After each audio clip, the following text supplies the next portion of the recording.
Hey guys, it's Cynical Who, and welcome back to another video. So today we are here in the third episode of our Series 1 commentaries. As per usual, I am joined... Not literally in it, that would be quite disgusting. What? Nothing. Oh dear. Right, okay. We're here to discuss the Unquiet Dead today. And before we get into it, I'd like to say that I really, really like the Unquiet Dead, and lots of people overlook it, but I think it's just a really good episode. Is it one of your all-time favourites then, or? No. I put it on my Christmas special video. I said it was a good one. I've mentioned it in so many videos because it is really. I think it's just because it's how underrated it is, and I really like Christopher Eccleston in it. It's shot beautifully. The character's fantastic, but like in Series 1, it's okay, but it's I don't know what it is. It's just a nice period piece because it's the only historical Ninth Doctor story we get, and I mean, I do agree with you. I do think it is. I mean, the whole formula that this introduces, it's actually quite an important episode because it introduces this whole new formula of the pseudo-historical and historical figures that are quite famous being sort of, and anomalies being explained, and the monsters are inspired by their work.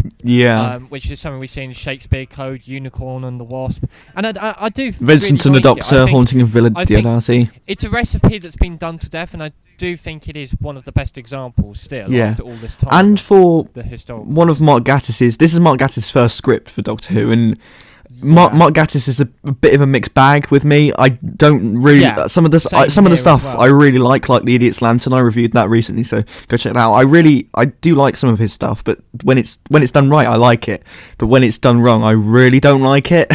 I just feel a bit empty on those stories, but I think that's all we have to say before we... I was just looking at the Wikipedia page, and I think Mark Gatiss had made various contributions to Doctor Who before this, not in terms of writing for the main TV show, but books and that sort of thing. Big Finish, like Invaders from Mars. And it has been a big influence on his writing, so this is a big moment for him, and he really pulled out all the stops to get it right, I think. And it does show with this. But anyway, let's just get on with it. So as I always say, make sure you have your fingers on play buttons, and we will start to watch The Unquiet Dead in 3, 2, 1. I love the silent opening as well. It's a bit of an odd first shot to start with, isn't it? It is. But very important, actually, with the lighting of the... This guy is a very good actor as well. I love the fact it's set in Wales at Christmas. And as I said, the closest we ever got to a Christopher Eccleston Christmas special. I suppose I sort of count this as the Eccleston Christmas special, but it's like we've been saying for Rose and the End of the World. This goes very far for a family show, mentioning prostitution and breast implants, and this is very morbid for a family show. I mean, this got complaints at the time, I think. Oh, really? I'm just looking online. Yeah, because he refers to them as the stiffs, doesn't he? Well, no, it got a lot of complaints that apparently it was scary for young children, and the BBC had to go out and say it wasn't intended for the youngest of children. Blimey.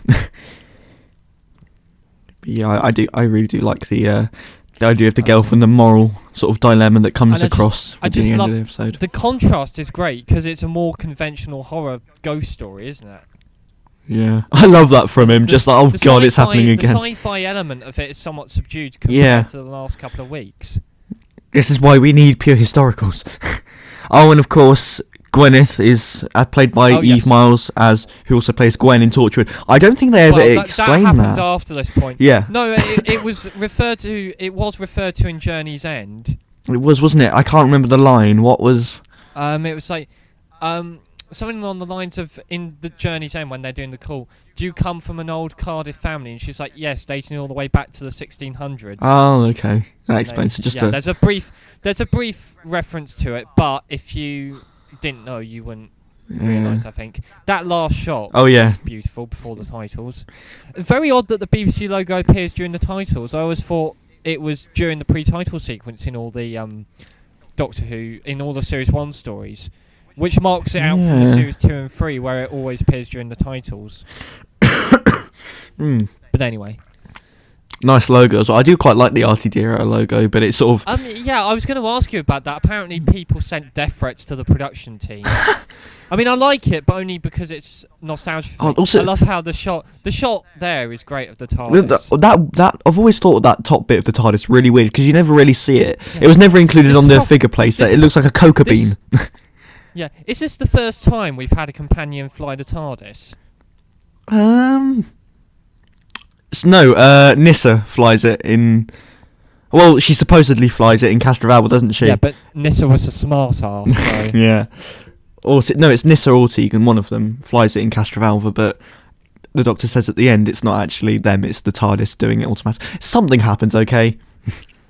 Okay, so this was... I'm just looking at Wikipedia. This was deliberately intended to show the series range, so future then past. I think it succeeds on As I mentioned, it always did that, like, Series 1, future episode, past Earth episode. Series 2, future episode, then Tooth and Claw is the past. Yeah, and then, again, stories like the... Let me think. The Shakespeare Code and the Gridlock, yeah. Yeah, so the original brief and script included a focus on mediums and was grimmer in tone. I mean, it's already pretty grim, but apparently it evolved into a story about zombies and became more of a romp. Would you say that it's a romp? I think there's certainly... No, I would have liked to see it take a slightly darker direction with the whole seance bit, but yeah, Eve Miles is fantastic, and it's great to see her here as well. That's quite a cool shot as well. Okay. I don't think a lot of this isn't actually... Hang on, listen to this line. Hang on, just keep listening to Christopher Eccleston's line. Oh, hang on, don't worry. We must not interrupt our Lord Eccleston. No, it's fine. I realise it doesn't come now, it comes a bit later, so you can... Oh, the line about it actually being Cardiff? No, the line about him changing his jumper, because he does change his jumper! Yeah, what were you gonna say? I mean, it does look a bit green, but no, it's blue. It's purple at the moment, and in a minute he changes it to dark blue. Okay.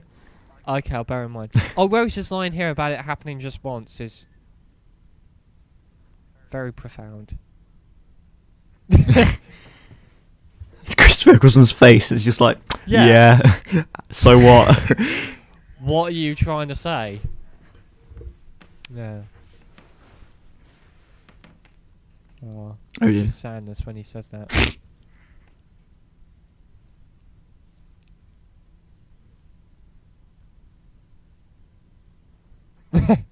That's something that always annoyed me. There's of course, in the Christmas Invasion, that's the only other story you see. There are bins in the TARDIS. Probably in the Christmas Invasion, you actually see the rest of the RTD era. It's supposed to be in a perpetual state of grace. Oh no, sorry, the state of grace is broken, isn't it? I don't know, okay. But in the Christmas Invasion, that's when you see the rest of the TARDIS, and it's got these giant bloody staircases, and it looks terrible. But, well, no, not terrible. It looks weird. But the weird thing is, in the TARDIS console room, there's no indication of, like, doors heading off into any other parts of the corridor. You never see that. It's weird. Yeah.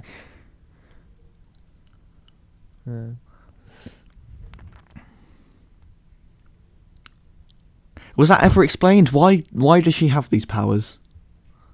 I don't know, she just does. Quite a few things in the modern era, they just happen just because. Yeah, I was just looking at what the critics said about the story, and apparently someone mentions needs sudden character change, so there's quite a few things there, and the aliens are just evil, and there wasn't an attempt to sort of delve into their morality a bit more. There's no moral dilemma in this story. Well, there is. Which apparently, yeah. That's all the story's about. Yeah. Here we have Simon Callow as Charles Dickens. I mean, I can't imagine anyone else playing Charles Dickens. This isn't the only time he's played Dickens. He is fantastic. He really becomes the character very well. And Dickens never feels out of place or slapped into the story, does he? Despite the fact the story doesn't really have anything to do with him. No, that's the interesting thing. He didn't need to be in the story, but he is, and he just makes it a whole lot better. Yeah, and he's not just there. There's a lovely moment later on, we'll see when he's sort of asking the Doctor, "Oh, I've seen these ghosts, and I've spent so long sort of trying to write, and I can only half remember it, but."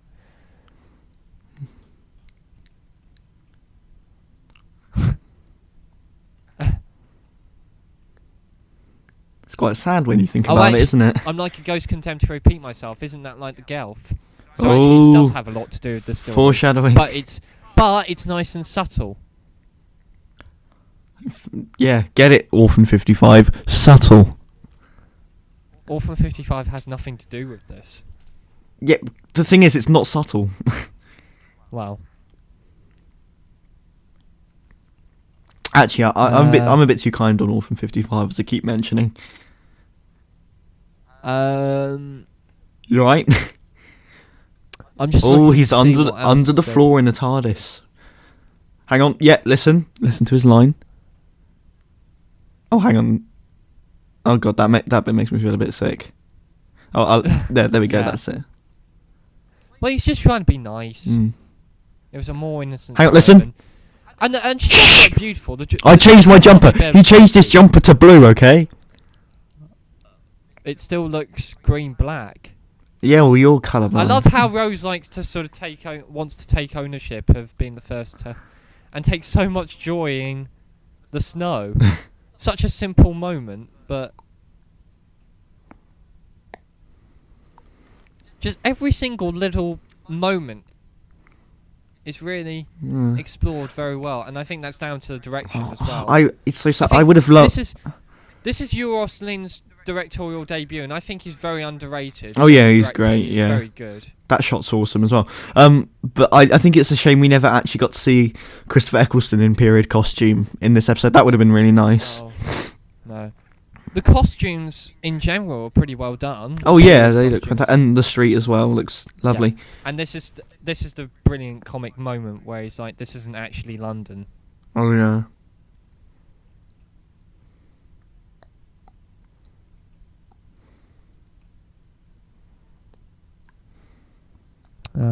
Yeah, it would have been nice to work as a Christmas special, I think, but if Eccleston had stayed... Yeah, it would have been a bit different, but compared to other Christmas specials. Yeah, definitely. But, a bit odd that it's at Christmas, but it's aired in April. Yeah. But then that goes back to this whole sort of time travel, like you're saying now, 1860, not 1869. But he's lying that it's not actually Cardiff. Because Callow's voice is... He has a lot of experience doing public readings of Charles Dickens's work. But he's... So, as contemporary Cardiff, location of the Doctor Who production did not have enough Victorian architecture. Location work for the episode was filmed in Swansea and Monmouth and Penarth. One location scenes shot in Cardiff. And then studio work in Newport. You've been lied to. Actually, I can't think what scenes would have been filmed on set apart from the TARDIS, and in I suppose the morgue, work. Maybe. The bit at the end where the Gelf appears, maybe that, but also as well the bits in the house where the Undertaker lives. Maybe Well, we'll see. I suppose it's a good thing you can't tell what bits are shot in studio and what bits are shot on location. Nice effect as well. I mean, we've been speaking about how some of the CGI is dated, but that still looks really, really nice, actually. Well, okay, right. Yeah. For something 15 years old. But the thing is, we can talk about CGI aging, but the one thing that doesn't age, is scenes like Rose stepping out onto the snow and character moments like that never grow old. Yeah. And characters driving the story. I love how Sneed is sort of worried about people seeing the ghost and trying to conceal. Bit late. Yeah. Oh, that's the third Fantastic we've gotten, I think. Is it?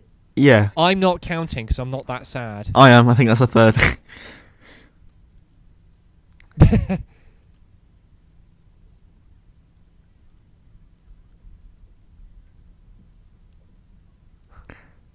Yeah, I do like Christopher Eccleston and the Ninth Doctor and Charles Dickens' chemistry between the episode. It's really nice. I do love the acting and. Sorry, did you say that jumper was blue? It's a dark blue in this one, yeah. Dark navy blue in this one, I think. Never mind. I think. Yeah, that's a bit brutal. Yeah, sort of knocking her out. Also, how they're just putting her on top of one piling on top of each other. I do love that the Doctor always in Tooth and Claw when he sees the werewolf, he's like, "You're beautiful." It's like he takes a fascination to these. It's like I think David Tennant said at one point, Russ T Davies was the least cynical person in a most cynical age. The idea of aliens made of gas is quite interesting, isn't it? I've not really seen that anywhere else. Yeah. Apart from Torchwood Day 1, but I don't think we're going to talk about that. Alright. You do know about Torchwood Day 1, don't you? Children of Earth. No. Vaguely. No, Series 1, Episode 2. I don't know about that. The sex gas. But the gas that takes over humans and they shag people to death. Anyway, Max, they shag people to death. Well, that sounds lovely. It is. But I just love how we've been talking for the last couple of episodes about how this talks about, and this mentions themes that Doctor Who normally wouldn't talk about in scenarios. So this explains sort of wearing clothes, why, and the sort of the plot hole and lack of logic of past companions, wearing modern clothes and no one batting an eyelid. And then sort of historical figures being dealt with and saying things that they would never have said before. They would be caricatures before, and now he's saying, "Oh, what are you doing in my carriage?" And he very nearly kicks the Doctor out the carriage. Yeah. And he's like,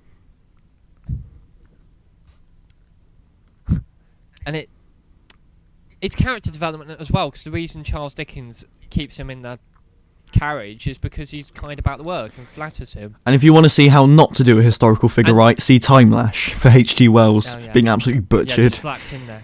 And you see Eccleston really cares about Rose Tyler. Yeah, a lot like that. The joke about Charlie is nice, and the emphasis on the word fan.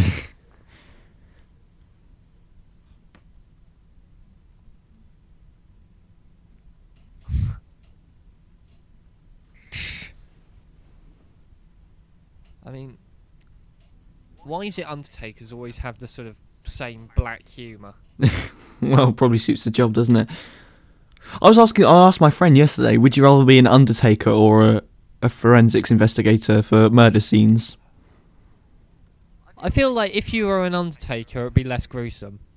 I suppose. But then I don't know anything about them. Exorcism on the cheap. A family show's never mentioned exorcism before or since, I imagine.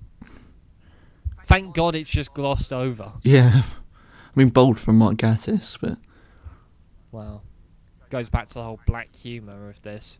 Just the audacity of this first series to do some of the things it does. Yeah, it's like Russ T Davies said, people think this is a safe series, but it's actually very risky. Yeah. It's confident, but it's risky. Which is key, I suppose.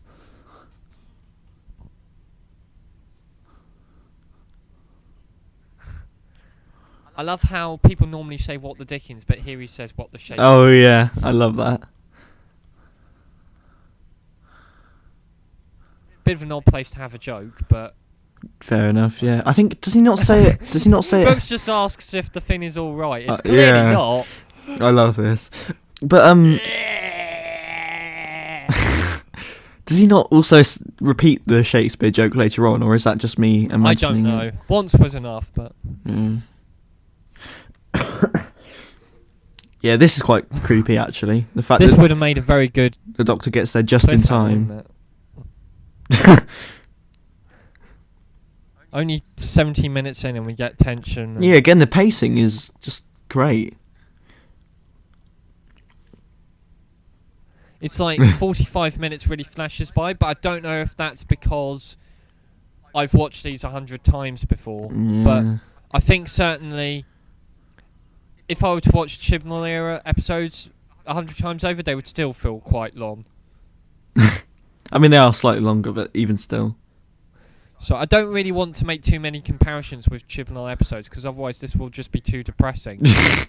The fact we don't get this quality anymore. Yeah. But it should be a positive celebration, because at least we have this at all. I like the voices though; they sound quite cool. Yeah. Oh, they Jesus. sound like the Toclophane, actually. I don't know. Yeah. Do you think it's this? Is it the same voice actor? I don't know. Oh, Zoe Fawn playing the Gelf, and then I'm just gonna. I like this line. It's quite funny. Oh, they drug her. They don't suffocate her. Well, yeah, it was cyanide, wasn't it? Probably. Oh, yeah. Zoe Fawn also does one of the Sphere voices in The Sound of Drums. Oh, right, So, okay. Yeah. Nice parallel. Yeah. You learn something new every day, right? Yeah. The stiffs. I love that bit.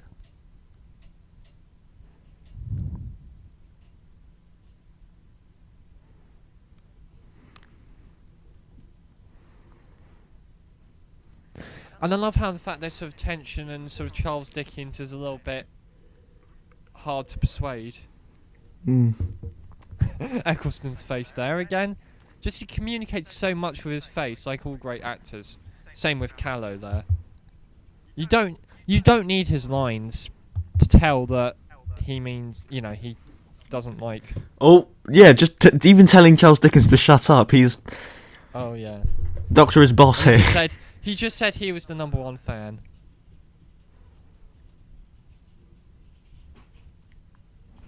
I forgot that this is where the rift is established, which is just this story completely sets up the whole, series 2 finale and the whole of Torchwood and. Oh, yeah. Queer songs in the air. Queer. Is that it? Yeah. Nice. So I feel. Eccleston's grin there. But yeah, I was saying earlier, it's nice to have some sort of tension and animosity that drives the story, as opposed to, historical characters just agreeing. I remember you saying Marco Polo. It really drives the story forward. Oh it yeah, feels yeah. so unusual now. I'm surprised you remembered that. That was like one section in one of my videos, but. And it just makes the characters feel more. Yeah. Like again, the set design is really fantastic. He feels the dead body, but he clearly saw the Gelf leave the dead body. Yeah. But this is the scene that I really remember from the Unquiet Dead. It's like.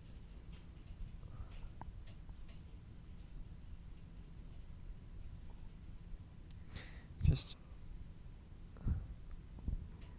Yeah, it is clever, definitely. Yeah. But you can really see that Charles Dickens is sort of near the end of his life and fatigued, and he's undergoing a crisis of confidence as well. Yeah. Oh. Illusions! Just this conversation here is just... It's so unusual for a family show and for Doctor Who by this point.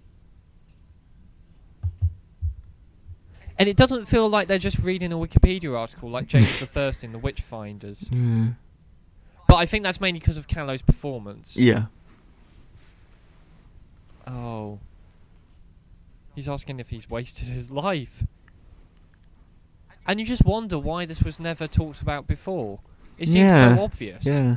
If you'd seen these sorts of things, you would be scratching your head like that. I do like these moments as well, the companion noise. It's sort of like in the last episode with Rose and Ruffalo, and or again, going back to Marco Polo, like Susan and Ping Cho. And I think there are some more recent episodes where it doesn't work. Maybe, yeah. With this more slowed down. I mean, I do talk about it in a review I've recently finished, but... Or maybe in something like Demons of the Punjab, or... I don't know why, just mentioning it... There was a nice scene with Bradley Walsh and Mandip Gill in that, but... I mean, it did work in that story, maybe. I mean, I haven't watched Demons of the Punjab in a long time. I feel like I need to rewatch it. I'll probably rewatch Ascension of the Sidemen ready for the finale tomorrow. Also, I think it's worth briefly mentioning how well all characters, male or female, are written. Yeah. I love that.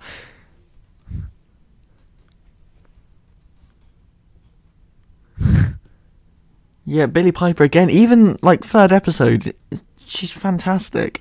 I think this is where I remember it's a real shame that, you know, when you get those YouTubers that you always love and then suddenly they just delete their channel with no warning or whatever. This YouTuber I used to watch called Nerd Owl, she used to make, she did some great, for the 10th anniversary, she did like a whole range of Series 1 reviews. I remember her saying that The Unquiet Dead is where Doctor Who sort of cemented itself for her. She remembered saying that Christopher Eccleston like solidifies his performance in this episode.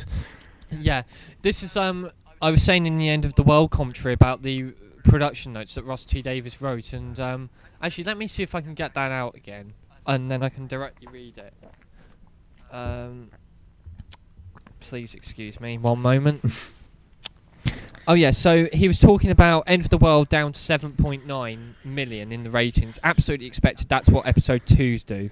So then the crucial question, will the slide continue? Down to 5, down to 3, down to death?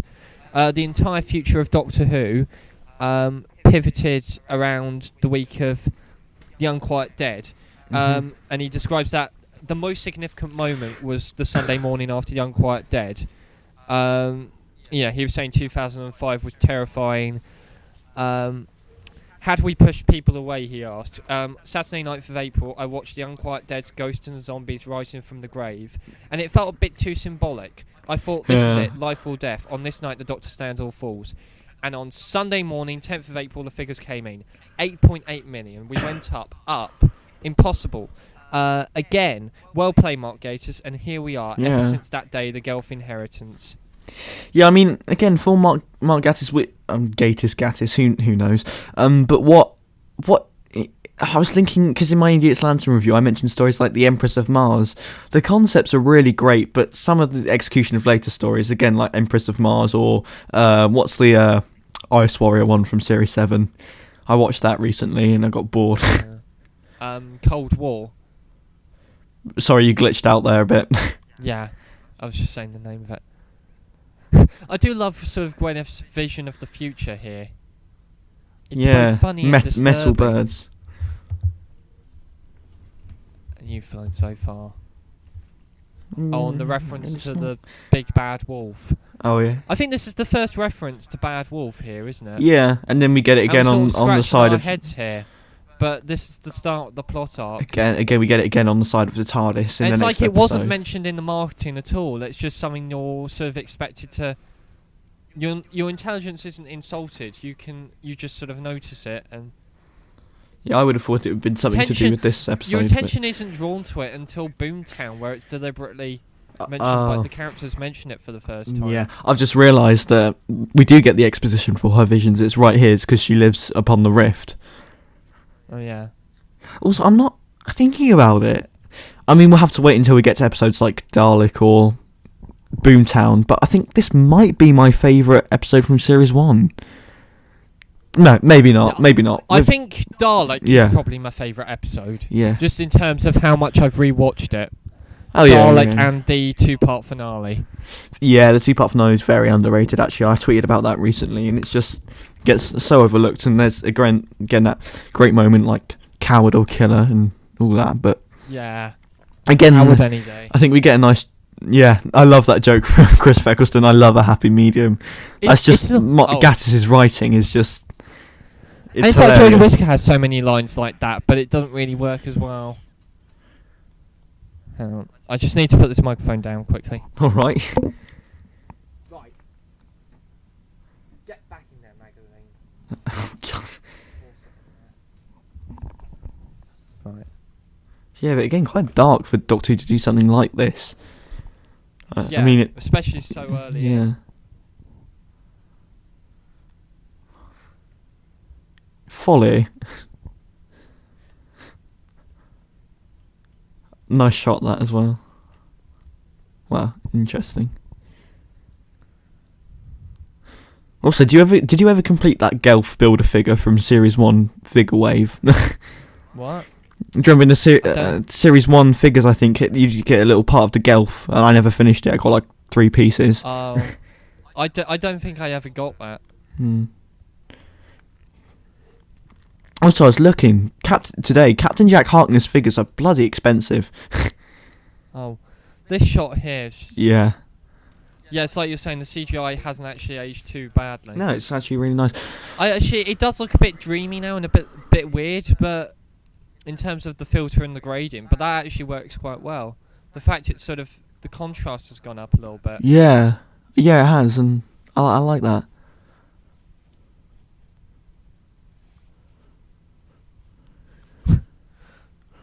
It's really interesting, the sort of twist that happens here. Oh, the Gelf are evil. They hijack buddies. No, they're not actually evil. Yes, they are. But it never feels like a cheat, as though it's making it up as though it goes along. Yeah, again, more mentions of the Time War as well. Please just move on. Yeah. Nice to see the actual effects of the Time War on other planets. Like, although we did see that in Rose with the Autons and whatnot. But the thing is, the Time War doesn't necessarily mean the war with Gallifrey. Yeah, of course not, but it's not, again, nice to see the effects. Which, yeah. I love this sort of flame behind her head that looks like billowing hair. I do like how they sort of look like flame as well. What? I do like this sort of moral dilemma as well through with the... Yeah, there is a bit of a moral dilemma. Eccleston... I think some critics felt it was a bit of a shame that wasn't really explored as well as they... Well, it is. I think in the next few minutes they're arguing about it quite a lot, and Rose is disagreeing with the Doctor, and it's done really well. It's short it's short and sweet as opposed to really being hammered in, as a la Orphan 55. Oh, I love the sound of those old clocks. Yeah. I do think, as I've mentioned I think we've both mentioned this in a few previous videos, like the new series stories. Eccleston really does work with moral dilemmas. This story and things like Boomtown as well. It really does it well. And Parting of the Ways, if you will go that far.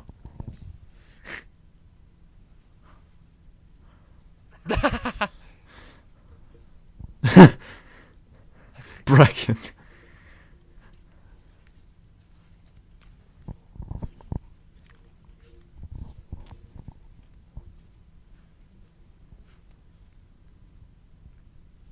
Ooh, animosity. Yeah. And this was something that we were saying about the Chibnall. There isn't enough of this tension. We are starting to get it now. But oh yeah, in Ascension and Simon there was a little bit. I remember, I think they, let me just Google this quickly. I think they may have made a prototype for one of the 5-inch figures to be made of Gwyneth, I think. I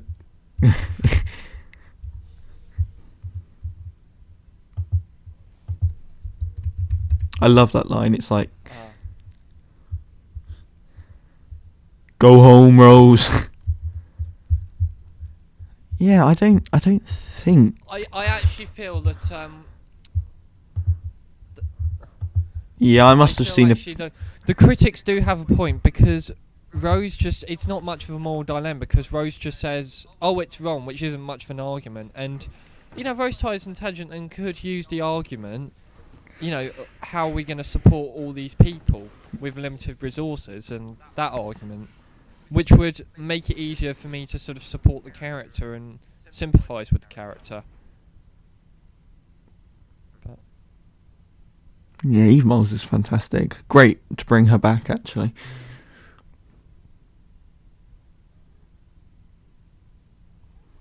Also, Christopher Eccleston needs to do Big Finish. Yeah.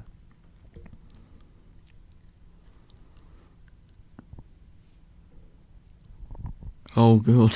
The morgue. Oh, yeah, I can see this getting complaints. Oh. The purple feet. Right, it was Victorian times.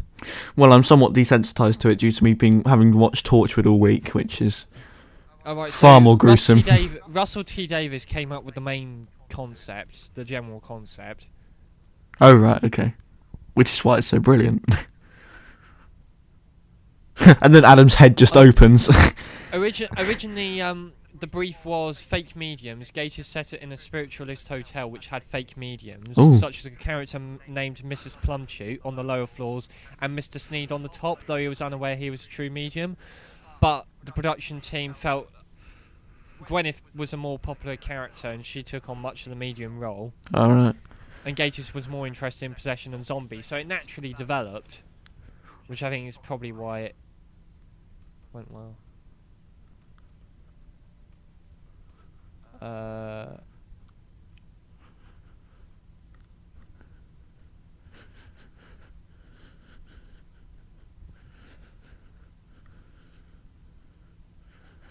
Great shot there as well. I do like that.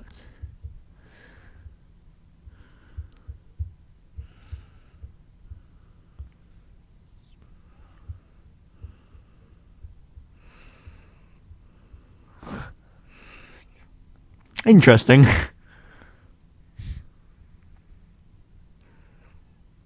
Look quite creepy. Oh, yeah, that's where it sort of goes a bit. Yeah, I love how it sort of turns into fire there.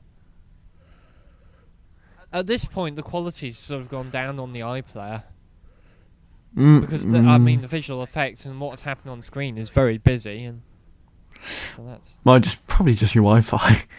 But yeah, maybe, yeah. Yeah, it's, I do like how everything just suddenly goes wrong and then it results in the worst, doesn't it? Oh, yeah. Sneed gets it. Oh, God, and the creepy... walking bodies. Snap his neck? I don't think so, no. Well, maybe, but that is terrifying. Yeah.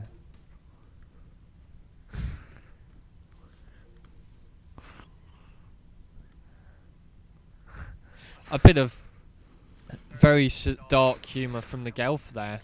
It would have been interesting to see. He's not joined the Gelf. He's been killed, and they're using his body. Yeah, I think it would be creepy if this had actually gone. Maybe if it was a two-parter, maybe things have gone further, and the Gelf had actually taken over the whole town. Or no, I mean that would have been interesting. A sort of invasion. Yeah. I just like the fact it's a fast. People were complaining, "Can you hear me?" Could have benefited as a two-parter, but I don't think that necessarily would have improved it because. We would be complaining that it felt too slow. Yeah. And Eccleston's really angry that he could have fallen for it. I like this moment as well. Speaking of the pacing, we are 35 minutes into it. Like we've got about 9 minutes left of the episode. It goes so quickly, so well. And the resolution doesn't feel too quick either. No, it's done really well. Oh no, I think that was the clip I used in my video as well. Yeah. I love this bit as well. Yeah, this is one of the iconic bits from it, isn't it? Just Christopher Eccleston, he's fucked up, hasn't he? Yeah.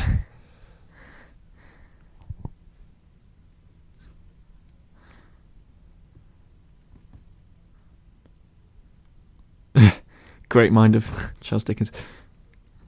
Yeah.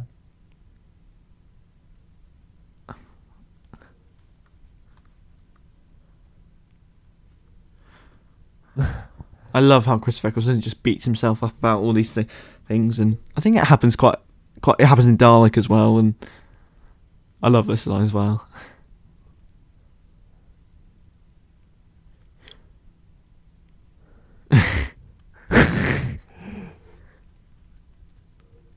It's like all the jokes here. There are jokes in the darkest moments, but they never feel out of place, and they never spoil the darkness of. Oh. Just imagine if he choked out and died right there. Charles Dickens saving the day. Also, that's quite an iconic shot. Well, not iconic, but I suppose amongst fans, that shot of them reaching out. There's a moment here where they know all hope's lost, but they...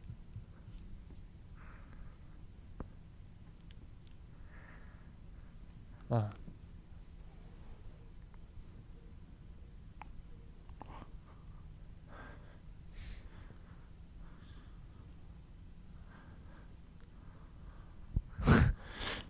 I think it is weird how I suppose it's trying to demonstrate the fantastic mind of these historical figures, but the Doctor probably should have thought about that. But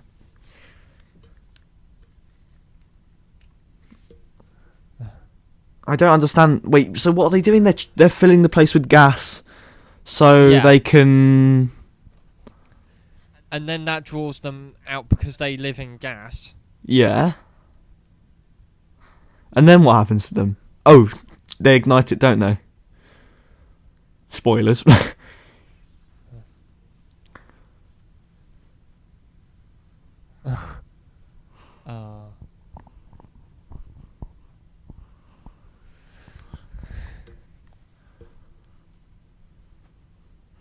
Yeah, I do like this moment with Gwyneth and... Yeah. And Rose...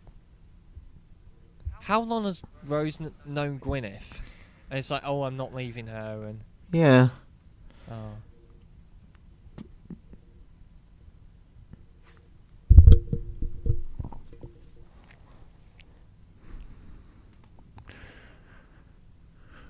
Just fantastic acting all round. It's just amazing. Just all the bodies sprawled out across the floor as well. Yeah, again, morbid for something on 7 p.m.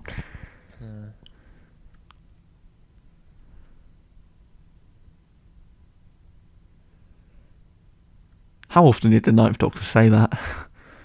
Yeah. And the 10th Doctor as well. That came I'm so sorry.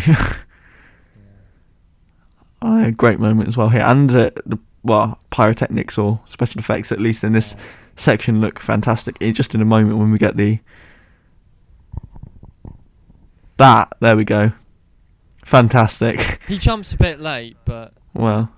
Oh, actually, I say that. I take it back. The flames do look a little bit ropey coming out the window in a second. If you look, hang on. Episode 1, we're told death is a constant companion. In episodes 2 and 3, we have people sacrificing their lives to save the... Yeah, the flames do look a bit dodgy there. But again, as I mentioned in the last video, it is Gwyneth who saves the day, not the Doctor. And Charles Dickens, he was basically hopeless, wasn't he? Again, I do like this music as well. None of the dialogue feels heavy-handed. No. Like other children's shows. Quoting Hamlet there. Horatio.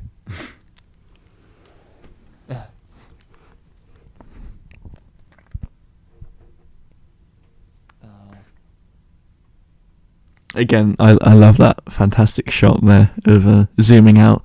Yeah. That is awesome. Looking into middle distance really wistfully. Underrated shot. I really overlooked. Again, in the same vein as the whole story. I'm saying Euros Lane is a great director. Yeah. And Phil Collinson, a great producer as well.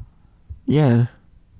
And Julie Gardner. It's like I was just reading. Mark Gatiss was worried about making the girl personified, and giving them voices, and he was worried it was a cliche having them whisper Doctor, and Phil Collinson said maybe it's a cliche because it works so well. Fair enough. And also, as I was saying, massive I say shout out, just appreciation towards Julie Gardner as well. She never gets the praise that she deserves. Yeah. Oh, and I love the nod to Edwin Drood.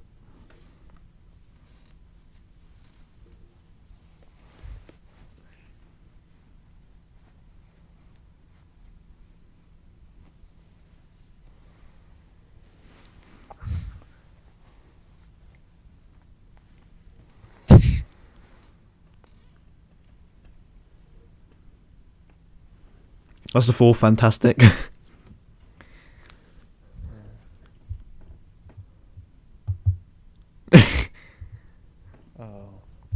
Bit of a cringe moment there, but that's the only naff moment. Oh.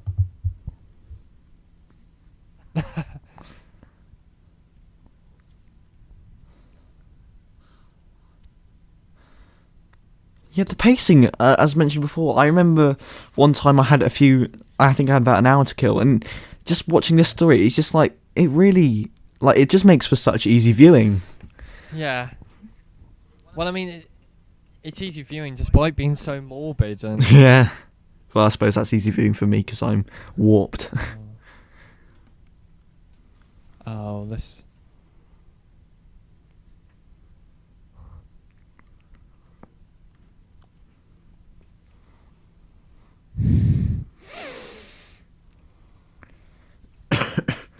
I mean, it's a lovely line, that.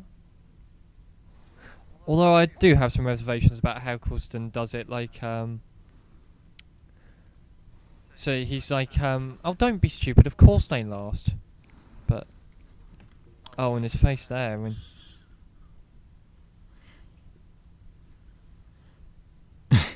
Oh no!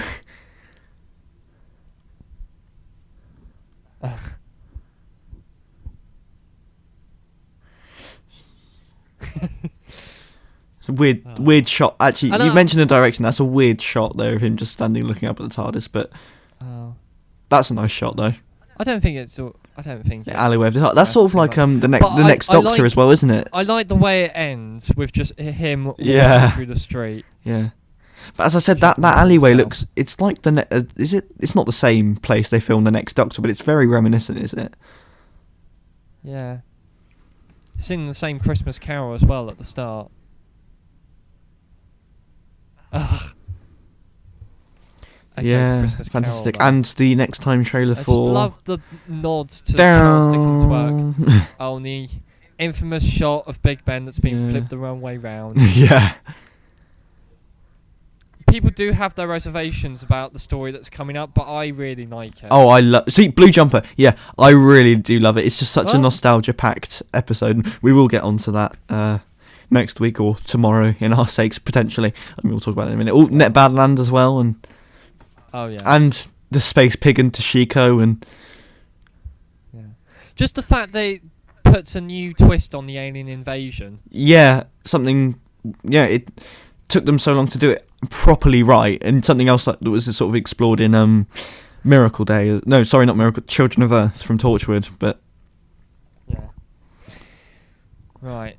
Oh my god! In the titles, Driver, someone called Driver, the driver potentially, is credited higher above the Gelf. What? Well, the Gelf is only a voice because it's but CGI. It's more central to the story. Yeah. Well, it might be order of appearance. Yeah, fair enough. Probably not. Anyway. So that was.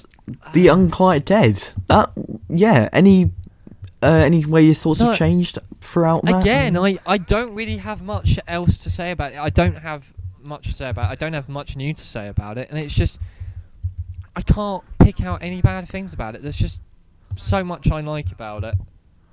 Yeah, I mean, it's like I was saying about the end of the world. It gets so much right that you're just left speechless. Yeah, it really. I just don't know what to say. It's just a fantastic story. Yeah, I mean, I suppose it is a bit middle of the run, I suppose. But it's episode 3. So for the third episode, it keeps it that middle ground, doesn't it? It's sort of It's doesn't go too much with one thing. It's a nice simple 45-minute or 44 and 50 seconds in this situation. 45-minute, not romp, but a nice piece, not filler either. Just a nice bit of something to keep you entertained. And a really nice balance. It's quite morbid at times, but some lovely jokes in it. Yeah, morbid. We do have morbid sense of humours, but I'm sure that's how it fits. Yeah. But yeah. But again, it's pretty accessible in spite of the fear factor. Yeah. So is that all we have to say about this masterpiece of a Doctor Who story? I do sound like I'm bigging it up quite a lot here, but I do really like it. Have we mentioned it's a masterpiece? Just about. But yeah, is that all we have to say about The Unquiet Dead? Pretty much, I think, yeah. Definitely Gattis's best work. Second one coming up after, I'd probably say The Idiot's Lantern. I think it's either this or Sleep No More. Oh yeah, of course. Well, let me just rank all the Mark Gatiss stories, right? So we've got...